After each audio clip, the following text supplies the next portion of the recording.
Hey, what's up, guys? Welcome back to another episode of Scale Riders Podcast. This is episode number 145 with your host, 65 Lokes. My guest for this episode is Shane Harold, aka Man Cave Models, on Instagram, slammed.im01. Hope you guys enjoy this episode. Let's go. Hello. Hey, what's up, Shane? How you doing? What's up, Edgar? Just chilling, man, chilling. I'm excited to about this episode, dude. It's been a while. We've been Yep, trying, it but finally. yep, it's been a while coming, ain't No, yeah, man. How you been? it? Just working. Damn, dude, I trip out because you do work a lot, but then aside from that, you still find the time to work on model cars. How do you do that? Like, how do you maintain to stay focused and make some really clean builds? I usually, I work uh 7 to 5, and I got a 30-minute drive each way. So I usually get home about 5:30 in the afternoon, and I'll sit here and unwind for a little bit, and then I'll grab me something to eat. Usually about a little bit after 7:30, if I'm got something I'm wanting to do, or that's when I'll sit down and start working on something. And I usually sit there and work on something about 10 o'clock, 10:30. Just depends on what kind of groove I'm in on it.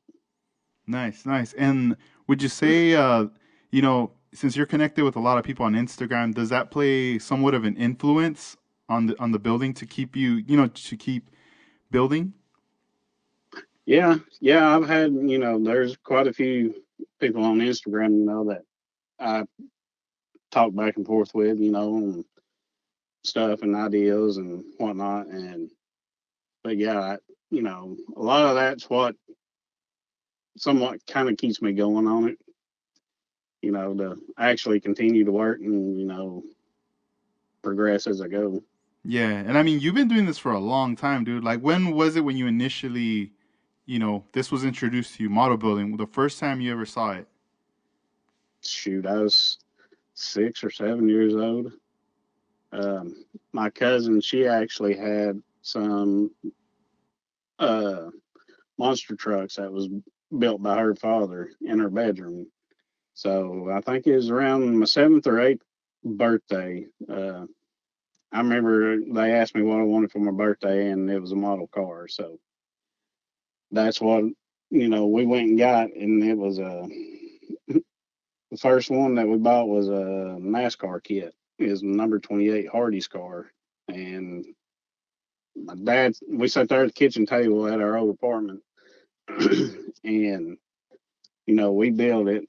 Didn't paint anything, just stuck the decals on it and everything, and that's when it all started. And then probably about a year or two later, I really started getting into it more.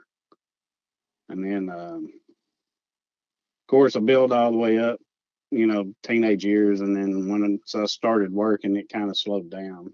And after I graduated, my son was born right before I graduated, so I started tinkering with it some here and there, and I think I put it down back in '02, '03, and I didn't pick it back up till probably '07 or '08, and that's when I really got hot and heavy into it. Man, that's crazy. And when you got back into it around, the oh 07, oh 08 years, did you already find like an online community yet, or not yet at that time? Well, that's when I found model car. Back then that was the days of the forums. So I found Model Car Magazine forum, and I got involved in it, and that's what helped spread the fire. Yeah, right on. Yeah, because and from there, from the forums, was YouTube like the next thing? Were you like watching people, post their videos or build a, you meet more people on there? I hadn't really got involved in that yet. Of course, I got on Facebook, and I started getting in the groups over there, and then I created my page because I figured my friends and family didn't want to see my page just full of model car stuff. So I created my own page on Facebook just for the model builds, and it actually gained more attention than what I was expecting it to be. That's And awesome. next was tried getting into the YouTube. I would, I watch people's stuff on there, and I tried doing my own videos, but it takes quite a bit of time, to actually record and then edit and then upload. And I was at that time I was more into just actual building than the video part. Yeah, yeah, because that stuff definitely does take up a lot of time, and Mm, editing and just putting all the everything together. That after all, it kind of burns you out, and then I feel like it takes away that energy too from building as well. yeah, yeah. With Facebook and Instagram, it's just upload the pic, say something, and then you're done. Yeah, I trip out, throughout the years how everything's evolved with the way we're all connected. You know how you had mentioned like forums. Like I remember Hmm. being in forums, not for the model car, for other things, but that was like a very hot thing. You know, all the transitions into Facebook, the YouTube, and now it's all Twitter, but and not Twitter, Instagram. But we are starting to see also a lot of people getting on like TikTok also, and little bit sort of like little by little hinting that they're on TikTok. I mean, I've done it myself where I post like some videos that I'll make on Yeah, there just to, I don't know, post them on there, but then I have the video saved, so I'm like, you know what, I'll share it on Instagram. And yeah. who knows how that's going to be in the future? What other platform everybody's going to be in. Um, from when you look back, comparing like the back then to now, as far as model builders, do you notice like a bigger presence now online than before? Well, everything's opened up now with Facebook and Instagram. So, used to you just, you only had so many forums and stuff, and usually everybody was on each and every one. Uh, but yeah, I'd probably say, now you do see a lot more, and especially from overseas, Mm-hmm. like on Instagram, especially. Yeah, it's true. You do because I mean, first, you follow a lot of your friends, people that you see at shows, and eventually it breaks into people that live in other states. And then once you're kind of, connected with everybody in the US, all of a sudden you start following like other friends that are like in Canada, and then friends that are like in Australia, New Zealand, and you just Hmm. different parts of the world. Yeah. And you start to see different levels to it too, and a lot you get a lot of inspiration from a lot of these pages where you go, dang, and it's cool that even if they don't speak English or can write English, whatever language that they express themselves in that caption, we can Hmm. translate it so we could read what they're trying to share or to say in that post. Yeah.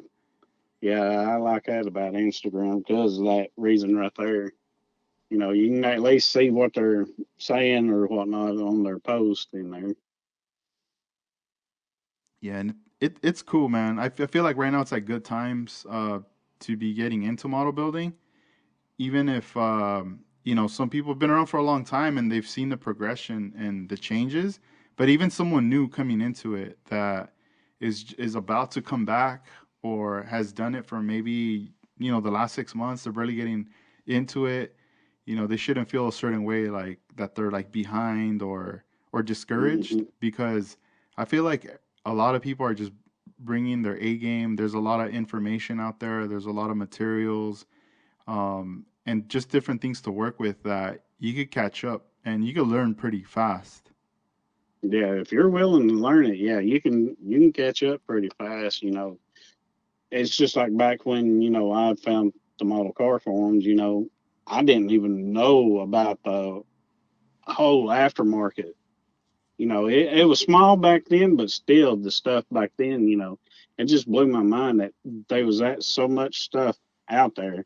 I didn't even have no clue of because I never went to any kind of show or anything like that. I always just built just to build. And whenever I found the forum, like I said, I didn't know about Pegasus wheels. I didn't know about all this stuff, and I was just like, holy crap! So I was kind of mind blown back then, with the amount of aftermarket. Yeah. Yeah, it's And now, crazy because now you got 3D printing. That's a whole new level right there too. yeah, and it's a trip, like you what you said, about the aftermarket parts because I wasn't aware either back then of that. Once in a while, I would come across something like, oh, they're selling skirts for like an Impala or the boot for like a convertible, but that was it. I wasn't really seeing any like pre-distributor wires or for the engines or anything like that. Yeah. And I would say it was probably more when when I got back into model building, and I was on Instagram, and looking back at like 2015, 2016, and just seeing like people adding all those details in there, that I was like, man, I want to get some of that stuff too. Hmm. And I mean, now you see like some very creative engines. Like they look very realistic with the weathering and just everything that goes into it. And the 3D printing is definitely, dude, like something, something crazy. And I feel like it's barely scratching the surface. I feel like something big is gonna come within this year coming up and the next. Yeah, I'd say so too. Because I mean, it's just an endless possibility with it. I mean, you got somebody that's that takes the time to create the files and design and do all that, and then put it out there. That anything is going to be possible with it. Yeah, I'm excited for like Iceman's new website. He's got the launch coming up this new year, and I mean he's been building a lot of or creating a lot of 3D stuff and even kits. Yeah, I've seen it on Instagram. Some of the stuff he's been doing.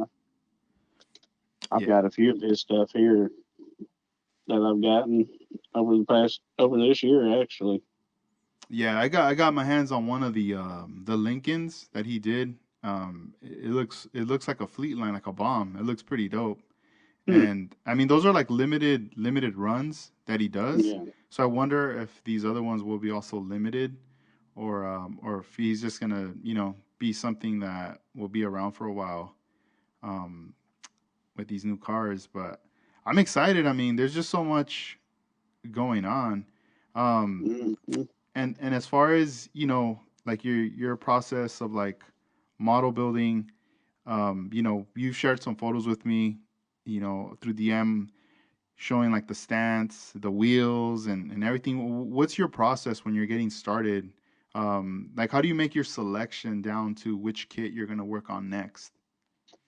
It all just depends on the mood and if I've seen something. Um, Sometimes I can just be sitting here, scrolling on Instagram or Facebook, see, either a 1-to-1 or someone else's build, and could get an idea that way.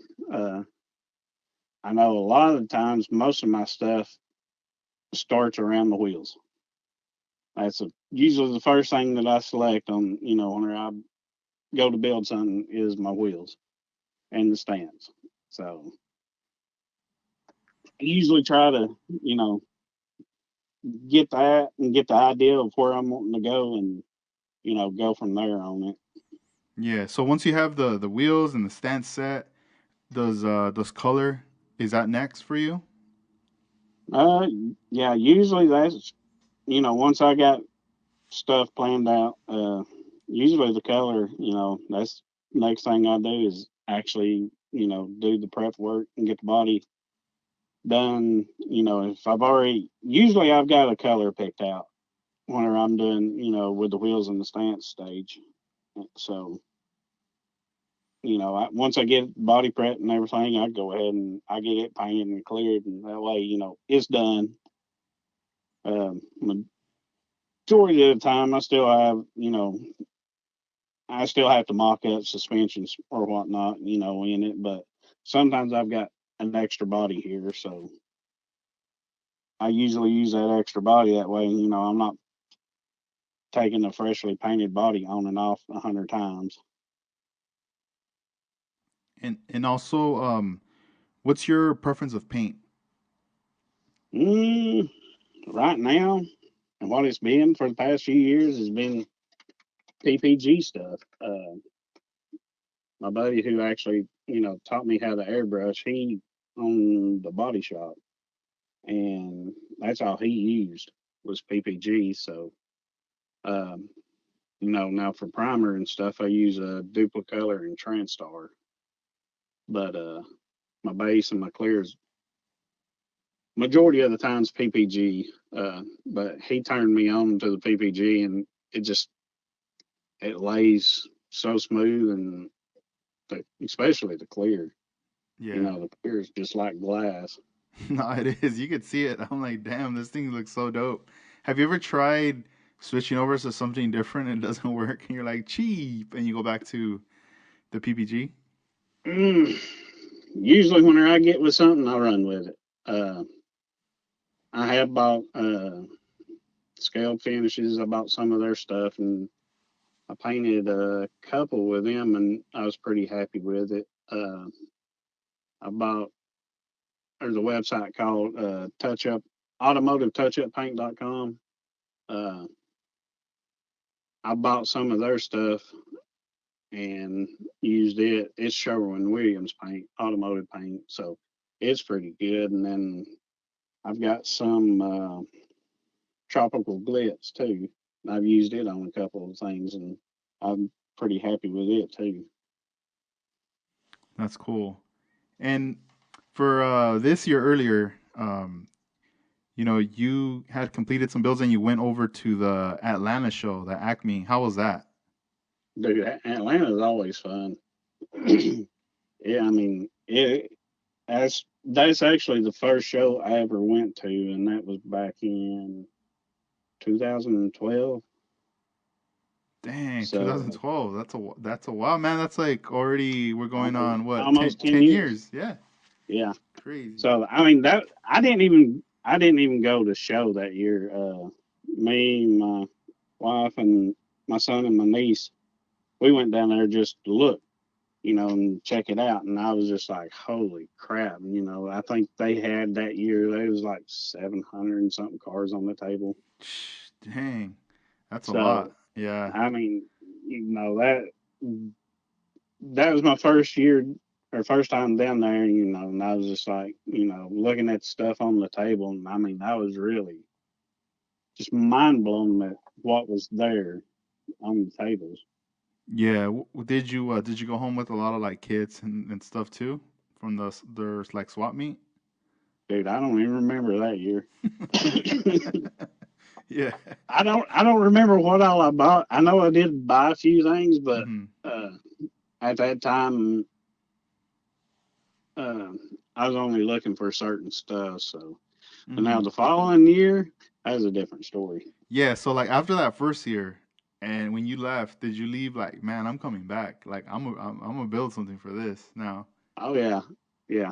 I definitely did, and I was like, I'm gonna have to step up my game because the quality of the builds there, is just crazy. Hmm. Did you ever think that So you would ever see any like on that level of what you just saw when you went to that first show? no, I never did. The amount of detail and stuff that was done on some, I was just like, I was like, that's just crazy. I never even dreamed that, it could be, that way. Hmm. Yeah, yeah. Sometimes I'll meet like people, just waiting somewhere or whatever, and then we start talking about stuff, and somehow, like the cars or the subject of model building pops up, and sometimes there's people that tell me, man, people are still doing that. Like they're quite surprised. They thought it was like completely gone, and I'm Yeah. like, nah, that's not gone. It's just it's still there. Now it's like on a whole nother level. And then if I show them like some photos of people's builds, they flip out because they think it's like a real car, but I'm like, nah, that's a model car right there. And Yeah. and they just trip out on that. And yeah, I mean, even I had never really gone to any shows growing up, so whatever exposure I had to a build that had detail or anything that was like different was on in magazines. The those lowrider bicycle magazines that were Yeah. out, and then I mean I never looked at any of the scale autos. I always try to think back like how was I not aware of those magazines back then? And I mean I know those weren't sold at liquor stores. I didn't see any of those in there, Yeah, but I'm the same way because I'm like, scale auto's been back this far, and I was like, why didn't I ever see them, at the store? Because back then, of course, magazines were everywhere, hmm yeah, and and back I then used to buy the hot rod magazines all the time, but I never did see these model car magazines. yeah, those weren't there. And back then, where were you buying your model kits from? Like, was there hobby stores, or were you just getting them from like a supermarket or a pharmacy? Uh, before I was probably 16, majority of my kits, there was a I would buy some from Rose's, is a department store. We did have a couple of local pharmacies that did have kits, and but majority, and of course Walmart. But I don't know if you've ever heard of Big Lots.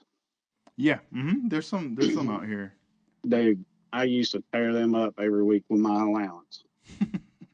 Yeah. Because they had kits, closeout kits. It was a closeout store, so I'd go in there and buy kits for $1.99, $2.99, $3.99 every Nice. Friday.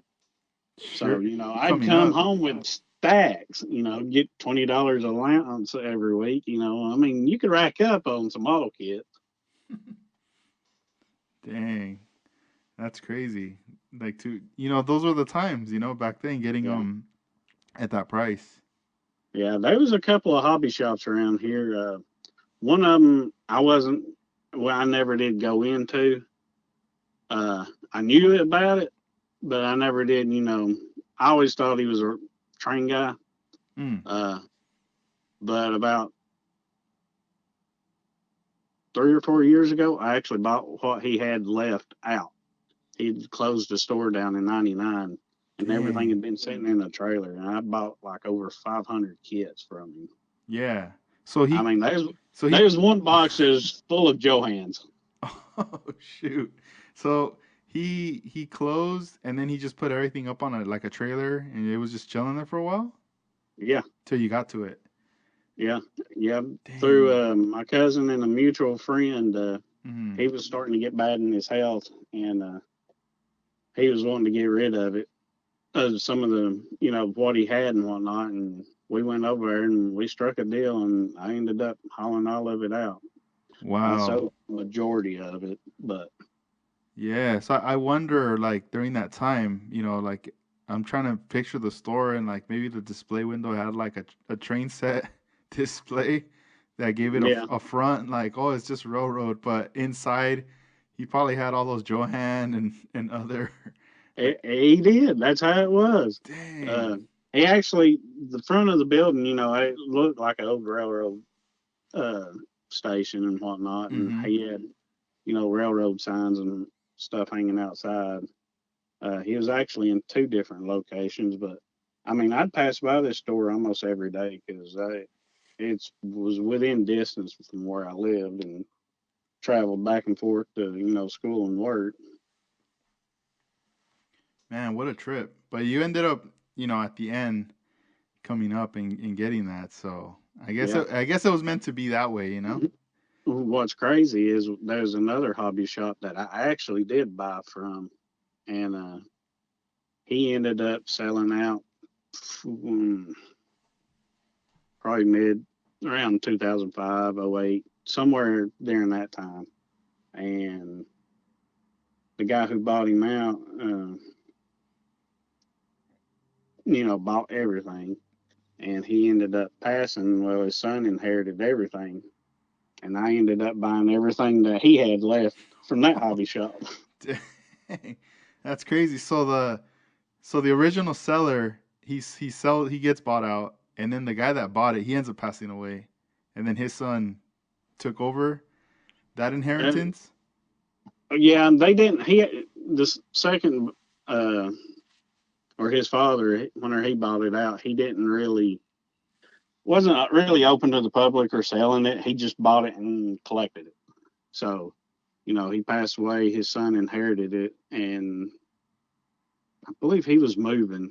So he was trying, to get the stuff going because he had a bunch of train stuff as well. So I ended up buying all the car stuff. And I seen him to a couple of guys that was military. There's a bunch of planes and stuff. I seen him to a couple of local guys, and I think they ended up buying all that out from him. Damn, it's a trip. How those things happen sometimes, whether with a business or even a collector. A collector could be collecting things for many years and protecting it, taking care of it, and he knows its value and worth, but Hmm. for some reason never sells it, just holds on to it for that right moment. And then, unfortunately, sometimes things happen, and if he passes away, then the family ends up with it, but they don't know like what's up with this, and Yeah, they're not interested in it. They want to get rid of it, and a lot of the times, it just sells for a low price, or like an estate sale, or just it's just gone. yeah. George will testify to this. I think is either the second or third year in Atlanta. I can't remember exactly what year it was, but there was you know guy had passed away, and his wife had brought all of his kids to the show down there in Atlanta, and she wanted them gone. Dude, we was walking away out of there with brand new kits for $5 and $10, still sealed. Dang, yeah. I mean, we we took a buddy's van and I loaded that thing up. Right on. I mean, even when it's moments like that and you're coming up, it's like a rush, like that feeling, like you can't believe it, but you're like, it's in my hands, I have it. Yeah, yep, It's like hitting the lottery. yeah. The model lottery. Yeah, that's funny. And George was also there coming up, Vision 124. Yeah, I think he was there that year. I don't know how much he got because I think that was like the actual first year that me and him actually met. Yeah. So it was like because the first year I actually showed was in 2013, and I can't remember how long he'd been coming down there, but it might have been his first year there. That's nice. And through the years, have you guys always kind of run into each other at that show, or like meaning like, is there a lot of the same people that keep coming back, or? Yeah, there's a lot of regulars.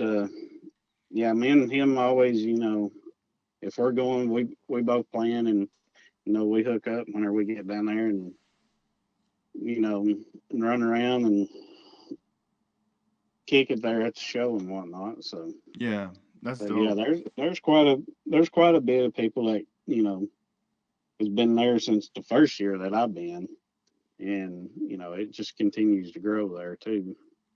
Hmm. And do you tend to see like more newer builds, or sometimes you see some previous builds that have been put out on the tables? Mm, it's 50-50 sometimes. You do see quite a lot of repeats down there because it is just a big show, and but I try not to repeat anything. If I take it to a show and it's been there, I'm done with it. Once it's been to every show that I go to, yearly, I won't take it to that show again ever. Hmm. That's cool. You end up like retiring it pretty much from like competing and stuff like that. That car. Yeah, yeah. Nice. And all your models that you've built, what's how do you display them, or how do you like put them? You know, how do you protect them over the years? Um, I've got the 21 and 24 car holders for the big, corny display cases. Uh, I've got three of them, and they're all full right now. Oh man, you got to send me a photo. I want to see how it Some of looks. I do have some die casting in a couple of them, but which I'm actually looking to buy a couple more just to put, just only the die cast stuff in. But Yeah, yeah, I mean, they're full of, actual builds. that's cool. It must look like a car meet in those cases. Yeah, That's tight. Yeah, and I mean nothing wrong with getting diecast either. I mean I've been getting into some of those 164 scale um diecast, and the, there's some that I'm getting that they're pretty detailed, yeah. and it's a trip because the more I come across it, like just seeing people post and everything, it just sheds a different light like on the diecast, and even like how just as much as we're into 124 scale, 125 scale model plastic model cars, they're into that as well. Oh yeah, I've seen a bunch of the 164 guys. Just some of the stuff that they've done with some of them. I'm like, I can't do it. That's just too small for me. But it was just incredible at what they're doing with them now, Hmm. and you're starting to see a lot more of them. Being customizing stuff and seeing aftermarket. Open up for them too. So Yeah, dude, it's just so much stuff for them I see too. And out of all the model cars that you've built, is Ford like the Ford trucks? Are those your favorite, like your to go tos? yeah, pretty much the Ford trucks. I've just I like doing them the most. I know some probably tired of seeing me do this 67 to 72 trucks, but man, there's just so many different variations, that can be done and how they can be built. And, those trucks right now in the one to one world, I mean, they're gaining very quite popularity. Yeah, and I bet expensive too now. The value of a lot of those trucks. Yeah, they're getting up there, especially that last one I bought. Yeah. Dang, yeah, I mean, they look dope, man. Don't stop making them for sure. I don't think people are tired of them. Like you said, there's so many different variations of those Yeah. trucks built. So many different things you can do. Colors, wheels, and stances. And I mean, they look super nice. Yeah. Were you excited when like Mobius started, coming out with those, producing them? Oh yeah. Whenever they announced that they was coming out with them, I was just at that time the Ford trucks and the model kits, they wasn't many options, and what was there, some of them were just junk kits to me. Hmm. And whenever they announced, that I was like, all right, this is going to open up, a whole new world for the truck side, and you know they've done just about every year except 68, I think. They hadn't done one of them yet. But they've done regular cab, long bed, two-wheel drive, four-wheel drive. Now they've got the 65, 66 truck. And I just saw a model roundup where they announced that the ramp truck's going to be coming out next year. That thing looks dope. The ramp truck. Oh yeah, I'm buying. I'm gonna get me a few of them too. Yeah, those are super nice. I wonder how big the box will be for that. I've actually got. I'll have to send you a picture of it, but I've got a picture. I don't. I'm not a big fan of that big wedge. Hmm. I like more of the traditional flatbed. But I ran across a guy in one of the F100 groups the other night. He actually has a 68 or 69, and the bed on his truck is exactly how I want to do it. And I think I can make it work out of the bed that came in the kit. Yeah. Wow. Yeah, dude, send it through when you get a chance. I want to check that out. Yeah. Yeah, I've been collecting a lot of those Ford trucks too, the Mobius. Mm-hmm. I haven't built one yet, but I have whenever I see, whatever release that Mobius comes out with, I'll buy it. Like I'll buy the Mm-hmm. year and I mean I think when I was collecting those in the beginning when they were coming out with them, the the reason I wanted the Ford truck is just because it reminds me of my grandfather's truck. He had Mm-hmm. a Ford truck. I don't know exactly the year, but I talked to Luis about it, and I want to say it has to be uh, in the early '70s. I want to say, but I'm still trying to look for photos to try to reference to the truck that he had Mm-hmm. because that truck's not here in the U.S. anymore. It's back in Mexico, and but it was a truck that he would drive, whenever he would come over here to work and then go back and it's just Yeah. it's a trip because that truck, I think everything's still it's like in like one of my grandfather's like old like a garage, Mm-hmm. like it's just chilling in there and it's covered. But I don't, probably maybe the engine don't work, but everything else, I don't think it's rusted or anything like that. But it's Yeah. it's still out there, and the box art for the I think it's like the '69 Ford that Mobius did. Mm-hmm. It shows it in like that blue color. Yeah. That's the color that the truck was. So it reminds me a lot of that. And Yeah. and like Luis is like also big on Ford trucks, so it was just kind of like a cool thing. Like he's collecting them, and he's getting me into them even more. Yeah. So I think whenever they first came out, I think they came out with the 69 and then the 71 Long Bed Ranger kit. And I think I bought three of the 69s and then two of the 71s. And nice. then every time they come out with one, I buy at least two. Yeah. There's some of them, like whenever they came out with the 66 short bed, I bought four of them. I've noticed through like these last like maybe 2 3 years, or ever since the '69 came out, that one's gone up a lot in value. Yeah, it's that one and the 70, the short bed 70, uh, or Model King releases.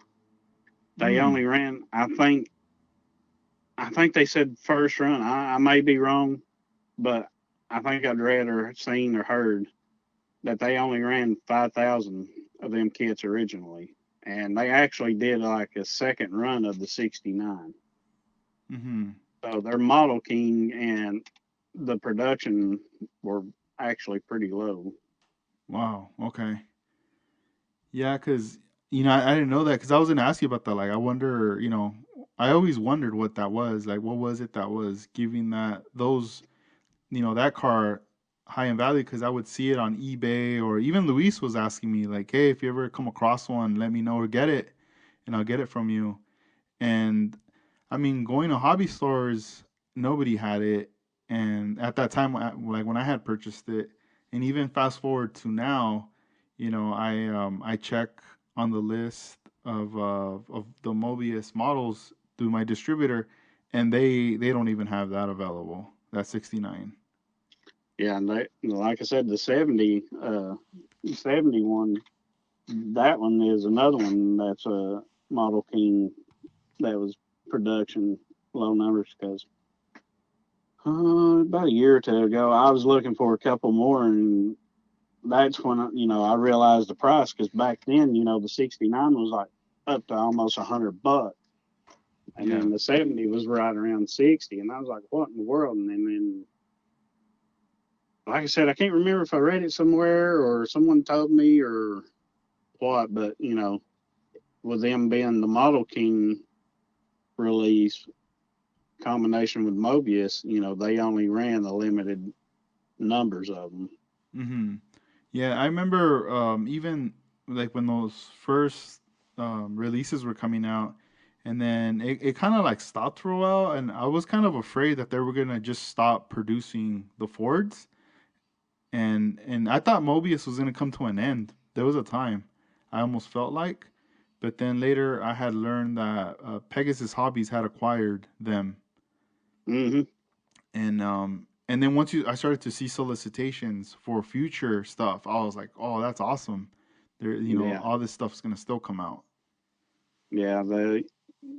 I think Mobius, was originally, is a really, really small company and whatnot. And I honestly think that, the trucks took them to where they was more than capable, of handling it.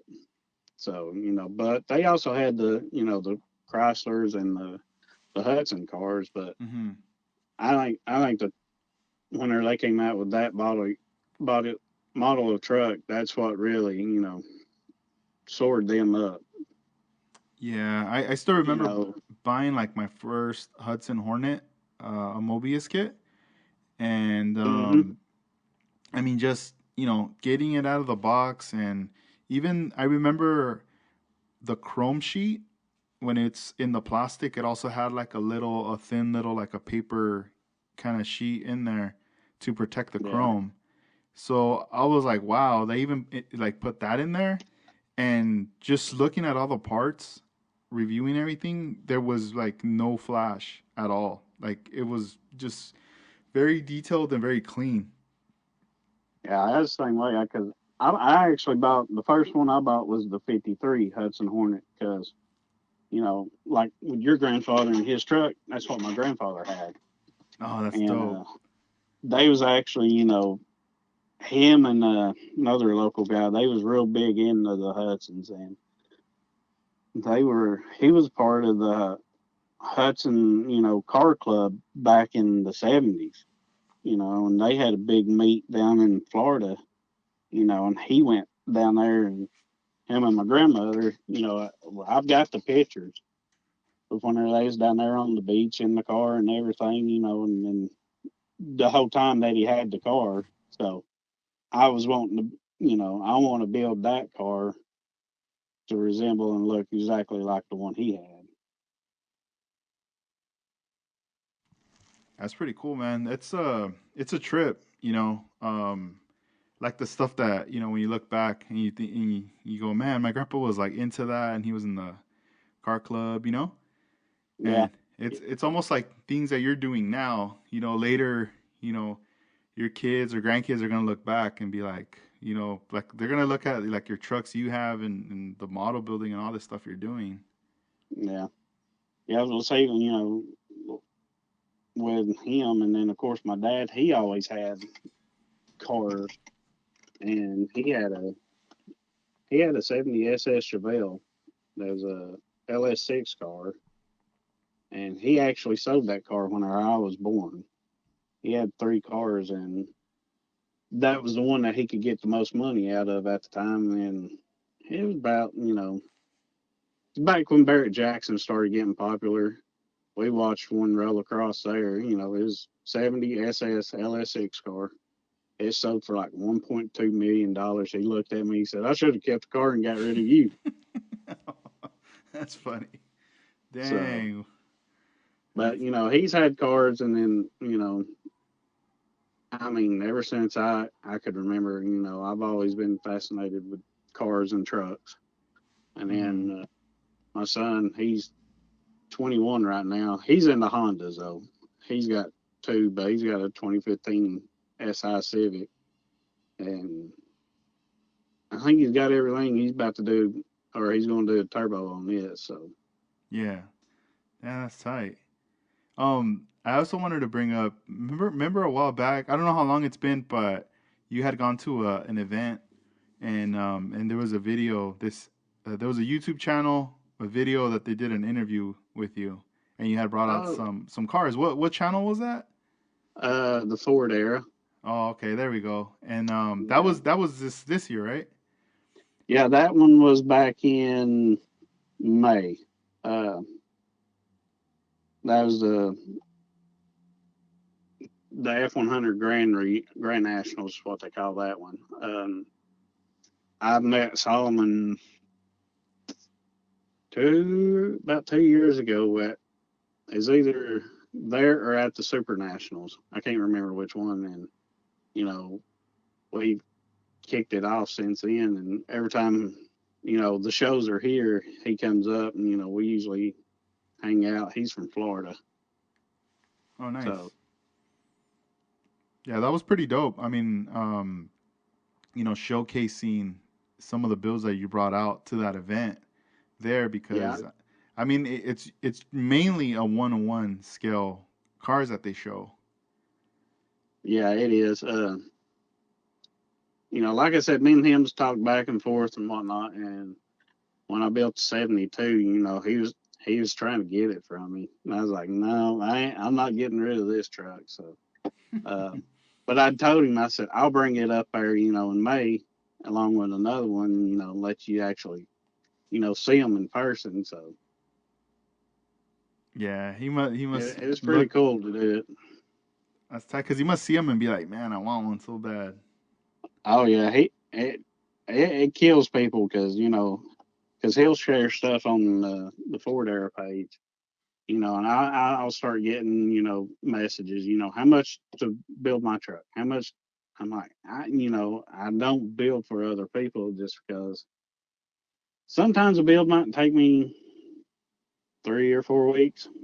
One could take me up to a year. It just depends on what all I want to do with it, and stuff like that. Yeah, and it almost feels like the fun goes away when you have like a responsibility like that, like something, Hmm. just that pressure of like, when are you gonna get it done? Is it ready? Or show me, give me an update, or show me this, show me that. It's I don't know. I just feel like it's too much. Always my biggest thing's been, not getting something exactly right. You're correct, like someone, because, now, with 3D printing, you can do pretty much whatever if you can get someone to draw it and print it for you. But still, like you said, it just takes the fun out of it. Sometimes I can see a picture or something. I'm like, just badass and all that. And I'm like, I want to do that. And but I start doing it, and then I see something, and I'm like, well, it looks better with it this way, and I'll change it up. So I can't do an exact replica of anything. Hmm. And and like building the models, like what seems to be like the difficult part that you find, or kind of the stuff that you kind of dread, like in a way, like dang, because Putting we it together. yeah, because I mean we do have our favorite parts, but then there's a part where you're kind of like, ooh, dang, all right, we made it here, we got to get through here.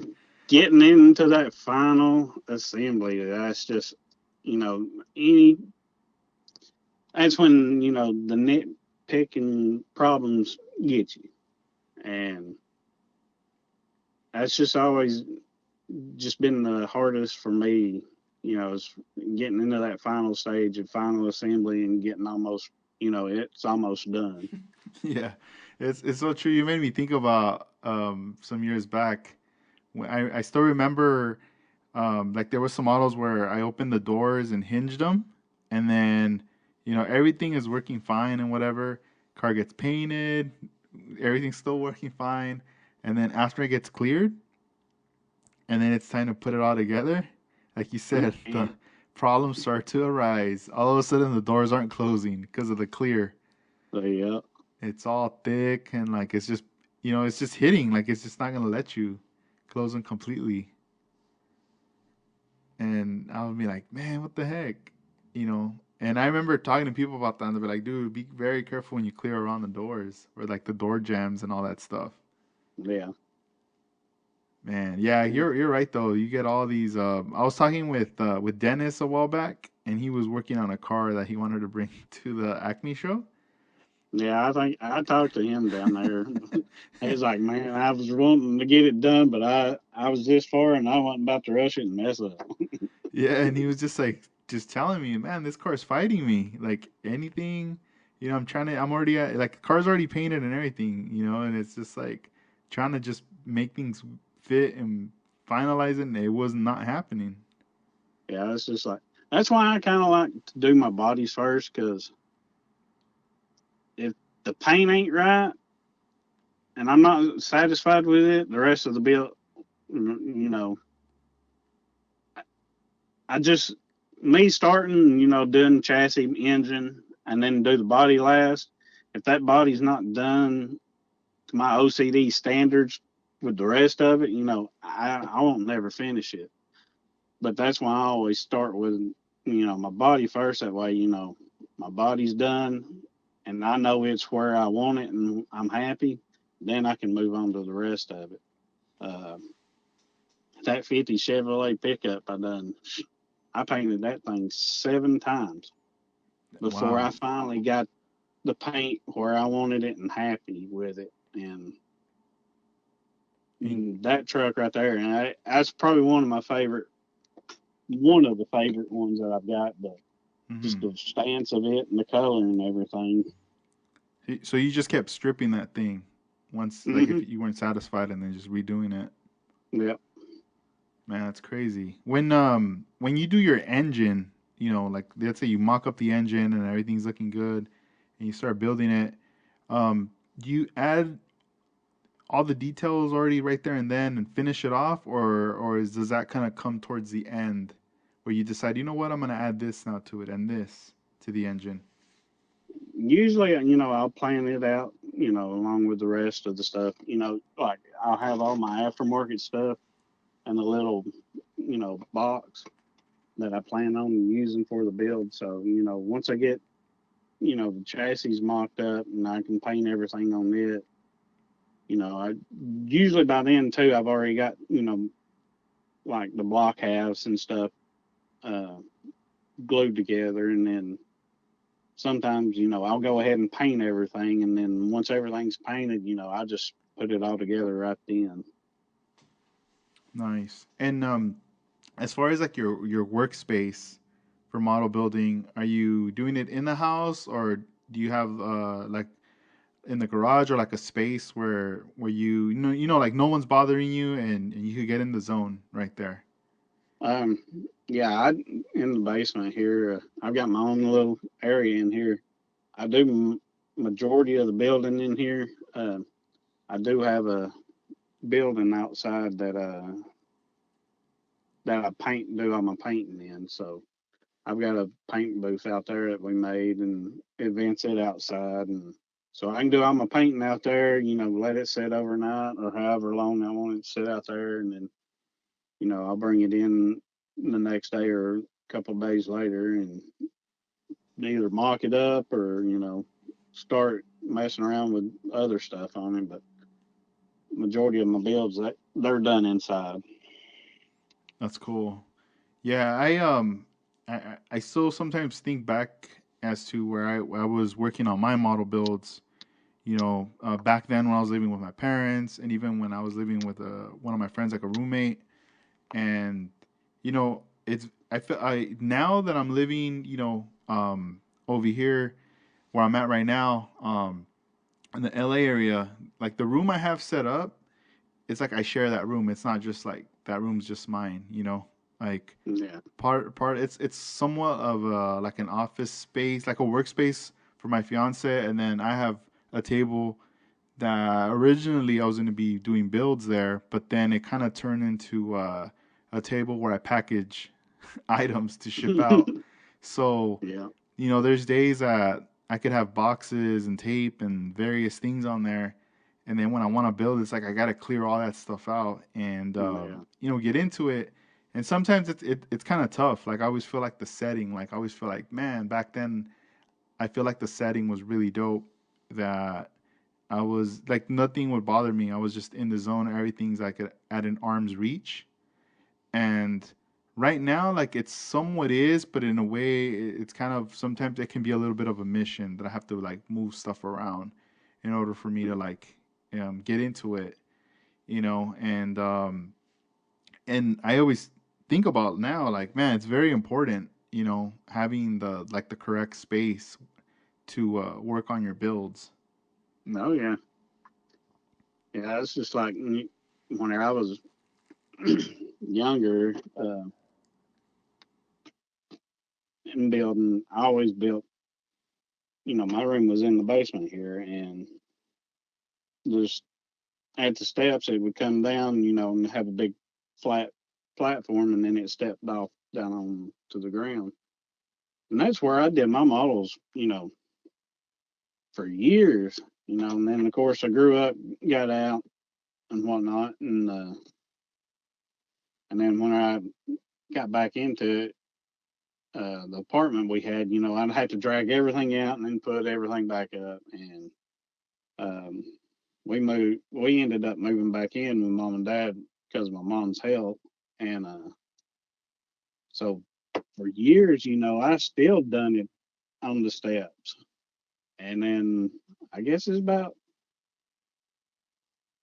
5 years ago, I actually, got a bench and dedicated a place, just for me to build. So it definitely is nice to have everything within arm's reach, the workflow, and it just makes everything so much nicer.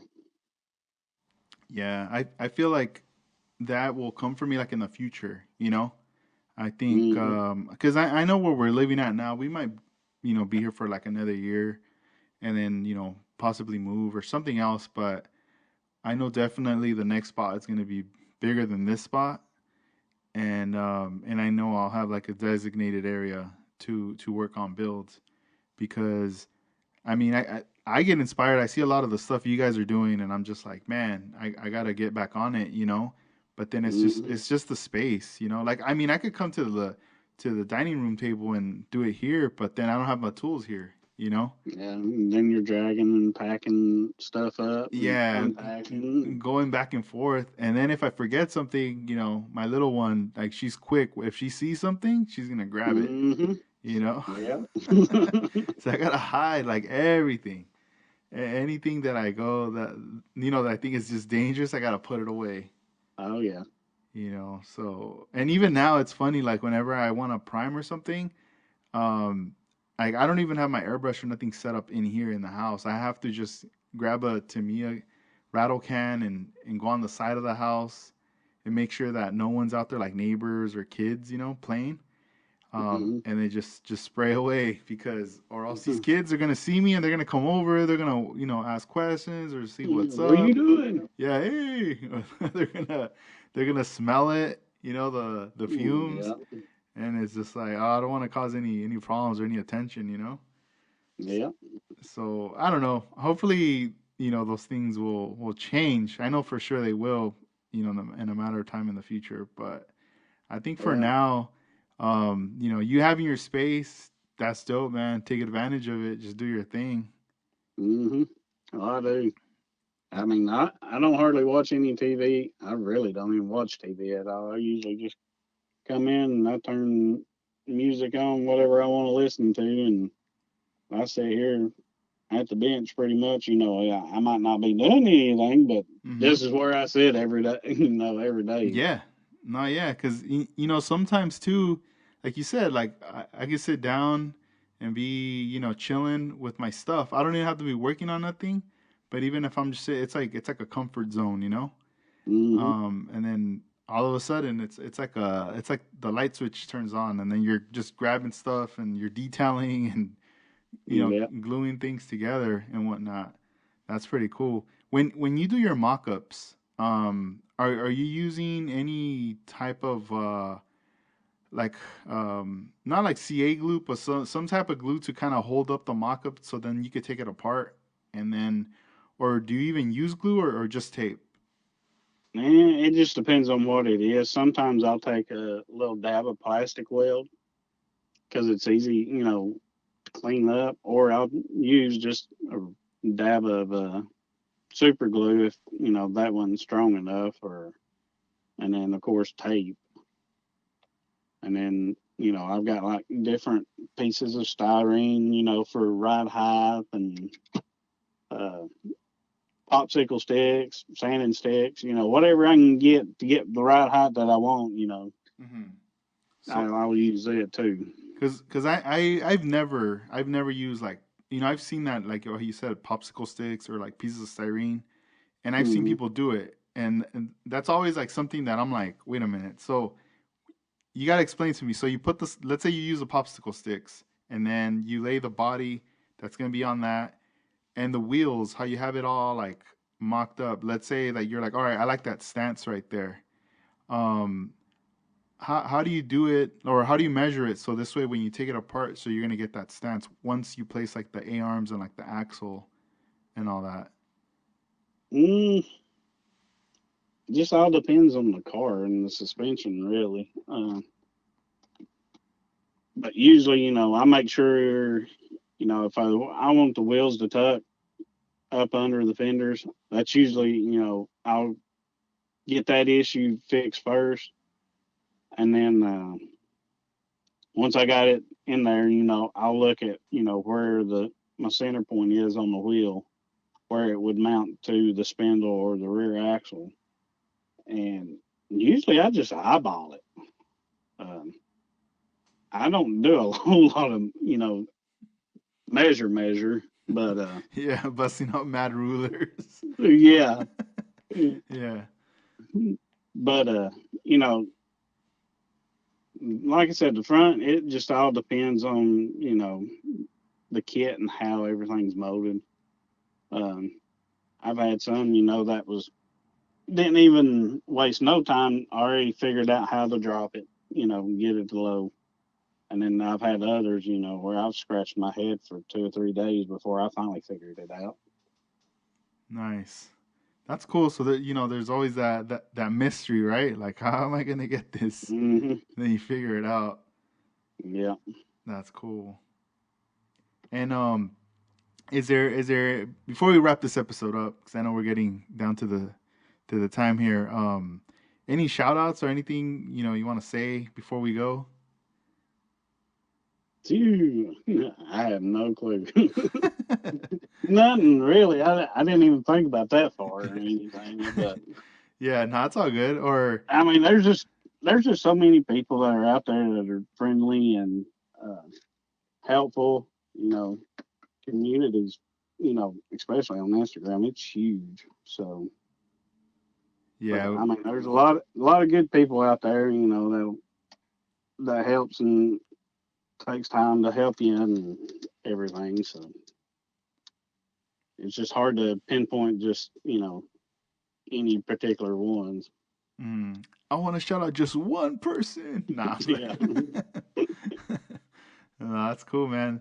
Nah, I mean, I want to thank you for doing the episode, dude. I mean, I know it's been a minute. We've been, going back and forth about when I asked you a long time ago to be a guest on the show, and I mean, I just felt like there was just so much different things going on, and then at the same time, it was like the time difference too was another factor in there.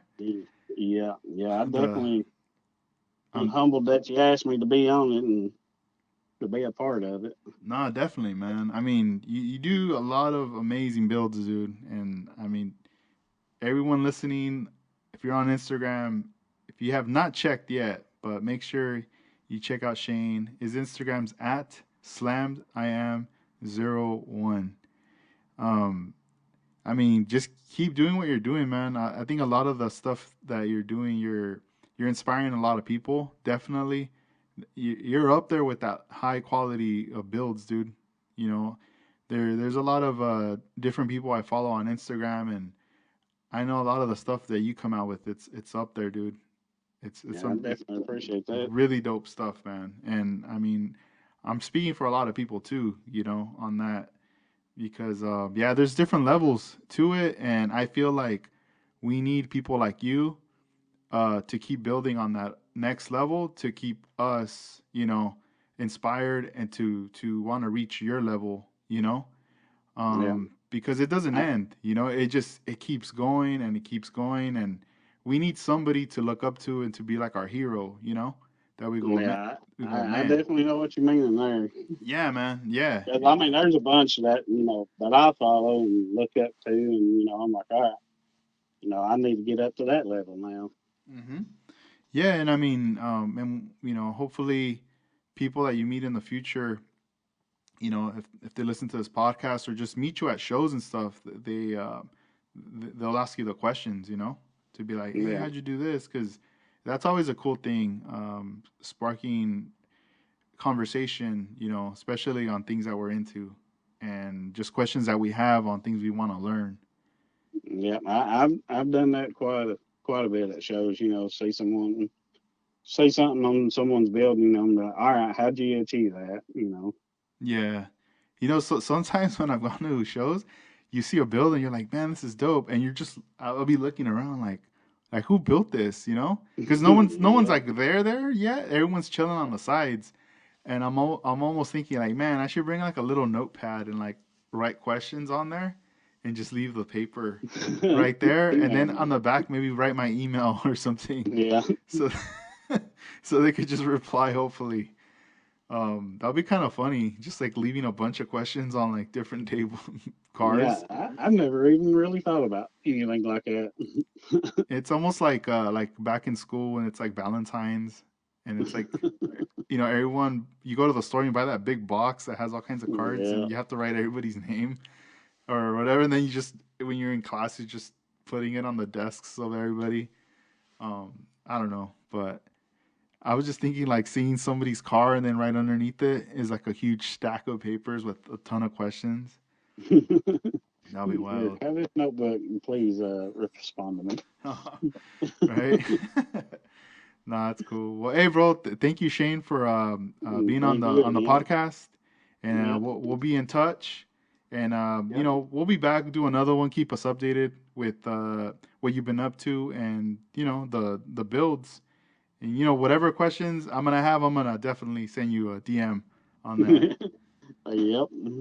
I definitely appreciate you having me on here, and it's fun talking with you. And Yeah, likewise, likewise. Well, thank you guys for listening. That's episode number 145 with my guest Shane Harold. If you guys are looking for model car kits or paint parts, whatever, just make sure to check out scaleriders.com to see the latest arrivals and things, and also what's to come. All right, guys, peace out. Thank you for listening. Thank you, Shane. Have a good night. thank you. You too, man. Thank you. Bye.